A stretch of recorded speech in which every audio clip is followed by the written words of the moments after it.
బాబు జనంలోనే ఉంటారు. జనంతోనే ఉంటారు. ఇది ప్రూవ్ చేసేందుకోసం ఆయన పీఆర్ టీమ్ అంటే పబ్లిక్ రిలేషన్స్ టీమ్ చాలా చక్కటి ప్లాన్ చేస్తుంది. ఆయన ప్రోగ్రామ్ ఎప్పుడు నిర్వహించినా సరే అక్కడ ఏదో ఒక కొత్తదనాన్ని క్రిందటిసారి రోడ్డు మీద ఉన్నట్టుండి ఆగిపోయి చిల్లర కొట్టు దగ్గరికి వెళ్ళటం, ఒక టైర్ పంచర్ షాప్ దగ్గరికి వెళ్ళటం, లేకపోతే ఇంకొక మెకానిక్ దగ్గరికి వెళ్ళి కూర్చోవడం, అలా కూర్చుని వాస్తవంగా అక్కడ అందరికీ అర్థమవుతోంది చంద్రబాబు గారి చొక్కాకి మైక్ ఉంటుంది, అవతల వాళ్ళకి మైక్ ఉందంటే ముందుగా ప్రిపేర్డ్ అని.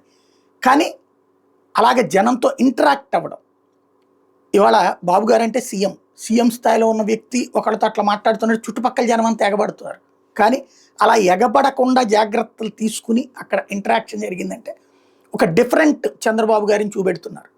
తాజాగా నిన్న కూడా ఏదైతే పెన్షన్ల పంపిణీకి సంబంధించింది, అట్లాగే ఎంఎస్ఎంఈ ఇనాగ్రేషన్కి వెళ్ళినటువంటి సందర్భంలో కళ్యాణ మండపం అక్కడ ఏదో చేస్తున్నారట, దానికి సంబంధించినటువంటి భవన నిర్మాణ కార్మికులతో వాళ్ళతో కూర్చుని మాట్లాడడం, వాళ్ళ సుత్తి తీసుకుని పరిశీలించడం, ఇట్లా అంటే కొత్తదనపు బాబుని పరిచయం చేస్తున్నారు. ఒక చక్కటి స్టైల్ ఆఫ్ ఫంక్షనింగ్ని ప్రొజెక్ట్ చేస్తున్నారు.